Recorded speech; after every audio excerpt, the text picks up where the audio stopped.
नमस्कार। विज्ञान ही प्रगति चैनल में आप सभी का बहुत बहुत स्वागत है। मैं किरण सैनी कार्यरत Shaheed Mahipal Singh government senior secondary school Govla एक बार फिर क्लास 10th के भोजन व मानव स्वास्थ्य के शेष बचे टॉपिक को लेकर आई हूँ। बच्चों, हमने पिछले वीडियो में विटामिन, प्रोटीन, कुपोषण पे चर्चा की थी। आज हम खनिज कुपोषण के बारे में पढ़ेंगे। जैसा कि बच्चों आप सभी जानते हैं कि शरीर में अगर किसी विटामिन की लंबे समय तक कमी हो जाए तो विटामिन कुपोषण तथा भोजन में प्रोटीन पर्याप्त मात्रा में नहीं लिया जाए तो प्रोटीन कुपोषण हो जाता है। ठीक उसी प्रकार अब हमारे आहार में विभिन्न खनिज तत्वों का भी संतुलित एवं पर्याप्त मात्रा में होना आवश्यक होता है, क्योंकि खनिज तत्व भी हमारे शरीर की विभिन्न क्रियाओं के संचालन में महत्वपूर्ण भूमिकाएं निभाते हैं। किसी भी खनिज तत्व की कमी या अधिकता होने से शरीर में कई प्रकार के विकार या रोग उत्पन्न हो जाते हैं, जिसे खनिज कुपोषण कहते हैं। हम सबसे पहले हमारे शरीर में पाए जाने वाले प्रमुख खनिज तत्व कौन कौन से हैं उनके बारे में, यह तत्व हमें किन स्रोतों से प्राप्त होते हैं तथा इनका हमारे शरीर में क्या क्या कार्य है, इन सब के बारे में पढ़ते हैं। तो प्रमुख खनिज तत्वों में पोटेशियम, सोडियम, लौह तत्व, आयोडीन, कैल्शियम, फास्फोरस आदि पाए जाते हैं। इनमें सबसे पहले हम बात करते हैं सोडियम की। इसका प्रतीक होता है Na। सोडियम हमें दूध, मछली, नमक, अंडा आदि के सेवन से प्राप्त होता है। यह हमारे शरीर में विभिन्न प्रकार के कार्य संपादित करता है, जैसे शरीर का विद्युत अपघटन करना, संतुलन बनाना, मांसपेशी संकुचन व तंत्रिका आवेग का संचरण करना। नेक्स्ट है पोटेशियम। इसका प्रतीक होता है K। यह हमें विभिन्न खाद्य पदार्थों से प्राप्त होता है और इसको हम मुख्य रूप से दूध, मछली, नमक व अंडे से प्राप्त कर सकते हैं। पोटेशियम सोडियम की भांति ही शरीर का विद्युत अपघटन, संतुलन बनाना, मांसपेशी संकुचन करना, तंत्रिकीय आवेग संचरण व विभिन्न कोशिकीय क्रियाओं का संचालन करता है। नेक्स्ट तत्व है कैल्शियम। इसका प्रतीक होता है Ca। यह दूध, हरे पत्तेदार सब्जियां व अंडों के सेवन से प्राप्त होता है। यह हमारी हड्डियों के लिए आवश्यक अत्यंत ही महत्वपूर्ण खनिज तत्व है। यह विटामिन के साथ हड्डियों व दांतों को मजबूती प्रदान करता है। नेक्स्ट है आयोडीन। इसका प्रतीक होता है I। यह जामुन, हरी पत्तेदार सब्जियां, नमक, मछली इन सभी खाद्य पदार्थों से प्राप्त होता है।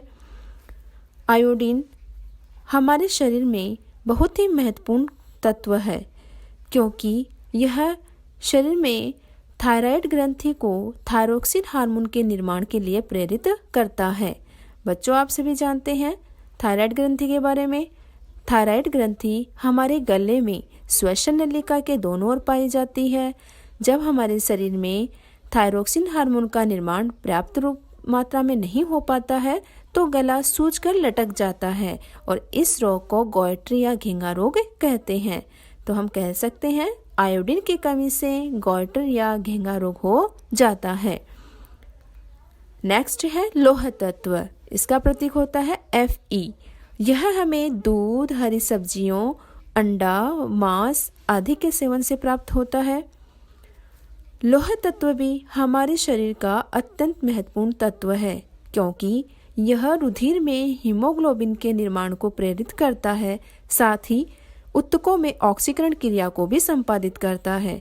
अगर लौह तत्व की हमारे शरीर में कमी हो जाए तो हमारे शरीर में रुधिर का निर्माण नहीं हो पाता है, जिसे रक्त अल्पता या एनीमिया कहते हैं और इस रोग में व्यक्ति में रक्त की कमी हो जाती है और उसका शरीर पीला पड़ने लगता है।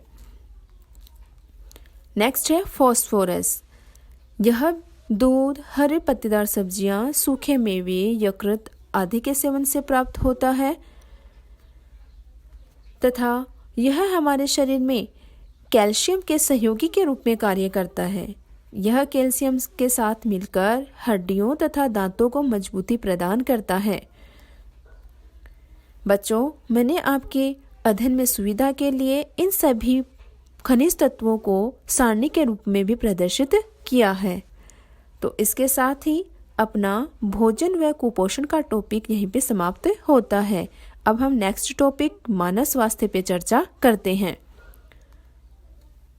सबसे पहले हम जल का मानव स्वास्थ्य पर प्रभाव पढ़ते हैं। बच्चों, आप सभी जानते हैं कि अपने सभी प्रकार के दैनिक क्रियाकलापों में जल अत्यंत ही आवश्यक होता है।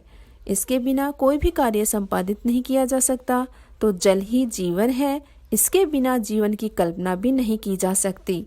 परंतु यह जल कैसा होना चाहिए? यह जल शुद्ध होना चाहिए, नहीं तो यह हम अपने स्वास्थ्य पर हानिकारक प्रभाव भी डालता है, क्योंकि जल शरीर की समस्त उपापचयी व जैविक क्रियाओं को करता है। अतः हमें दिन में कम से कम 8 से 10 गिलास पानी पीना चाहिए।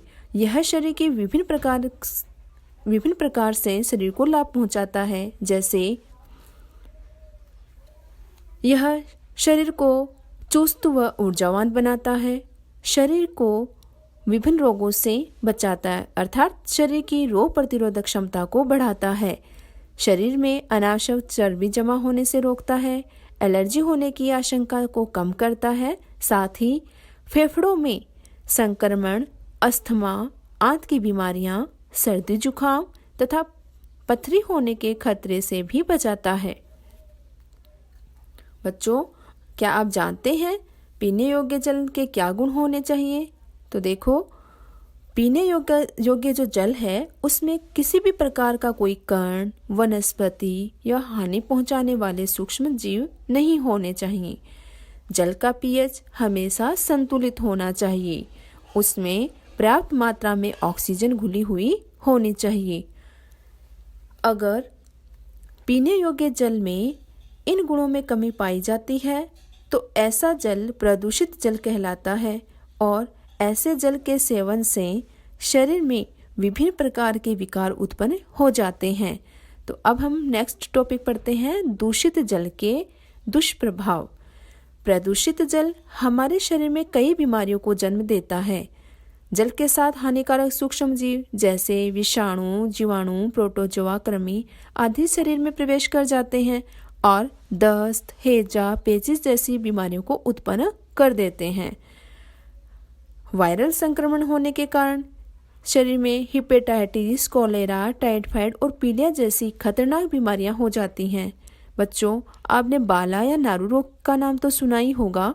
यह रोग ड्रैकनक्यूलस मेडिनेंसिस और या गुनिया नामक कृमि से होता है। इस कृमि की जो मादा कृमि होती है वह अपने अंडे हमेशा प्रपोसी के शरीर से बाहर जल में देती है और जब यह अंडे जल में घुल जाते हैं या जल में रहते हैं तो ये जल संदूषित जल हो जाता है और इस तरह के जल को हम उपयोग में ले लेते हैं तो उससे लोगों के अंदर विभिन्न प्रकार के रोग उत्पन्न हो जाते हैं। तो बच्चों, हम जल से होने वाले रोगों से कैसे बचें? तो जल जनित रोगों से बचाव के उपाय पढ़ते हैं। हमें जल को उबालकर, ठंडा कर, छानकर पीना चाहिए। नदी, तालाब, झील इत्यादि पर नहाना या कपड़े धोने का कार्य नहीं करना चाहिए। नियमित रूप से जल स्रोतों की सफाई करते रहना चाहिए। पानी के टैंक आदि में लाल दवा, जिसे पोटेशियम परमैंगनेट कहते हैं, एवं अन्य कृमिनाशक दवाइयों का उपयोग करते रहना चाहिए, जिससे उनमें किसी भी प्रकार के रोगाणु उत्पन्न नहीं हो सके। बच्चों, मैंने इस टॉपिक से संबंधित आपके प्रैक्टिस के लिए 3 क्वेश्चंस डाले हैं। फर्स्ट क्वेश्चन है, आयोडीन एवं लोह तत्व की कमी हो जाने से शरीर में उत्पन्न होने वाले रोगों के नाम बताइए। क्वेश्चन नंबर 2, नारू रोग के रोग जनक का नाम बताइए। एंड क्वेश्चन नंबर 3, पीने योग्य जल के क्या गुण होने चाहिए। बच्चों, उम्मीद करती हूँ आज का वीडियो आपको पसंद आया होगा और मेरे द्वारा दिए हुए इन अभ्यास प्रश्नों को भी आप हल करने का प्रयास करेंगे। धन्यवाद।